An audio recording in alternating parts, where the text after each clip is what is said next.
እያልኩ ነው። ስማኝ ብሩኬ በቃ እና በቃ ሂድ፣ በሰላም ግባ። በስልክ እናወራለን።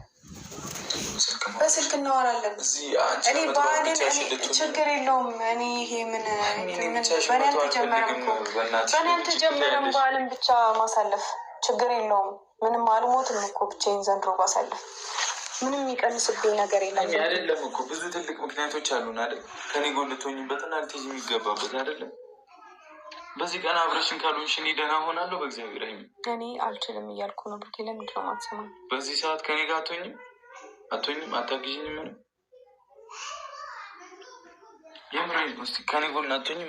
ብሩኬ እዛ ብቻ የለሁና በስነስርዓት አይደለም። እኮ ብዬ ነው እያወራሻለሁ። እኔ ብቻ የለሁን እዛ ቤተሰብ ስለ ብሩኬና ስለ ሀይሚ ያው አዲስ ነገር ይዤላችሁ መጥቻለሁ ማለት ነው። ቪዲዮን እስከ መጨረሻ ተከታተሉኝ። አስተያየት ካላችሁ በኮሜንት አሳውቅኝ። እንደውም ላይ ሰብስክራይብ፣ ኮሜንት ማድረጋችሁንም እንዳትረሱ ማለት ነው። እንግዲህ ቤተሰብ መግቢያው ላይ እንደሰማችሁ እንዳዳመጣችሁ ማለት ነው ሀይሚ አልሄድም በማለት ያው አክትማለች ማለት ነው። አልሄድም ብላለች። ብሩኬ ከእግሯ እስከ ጭንቅላቷ የለመናት ነው። አንቺን ትቼ አልሄድም አብረን እንሂድ በማለት እንግዲህ የለመናት ነው። ሀይሚ ምንም ቢፈጠር አልሄድም በማለት በጣም ግግም ብላለች ማለት ነው። በቃ ብሩኬ መሄድ የለበትም ሀይሚ ካልሄደች፣ እሱም ደግሞ መሄድ የለበትም። አንድ ሰው ለመሄድ ፍቃደኛ ካልሆነ ግዴታ ማስገደድ ወይም ደግሞ መጎተት አንችልም ማለት ነው።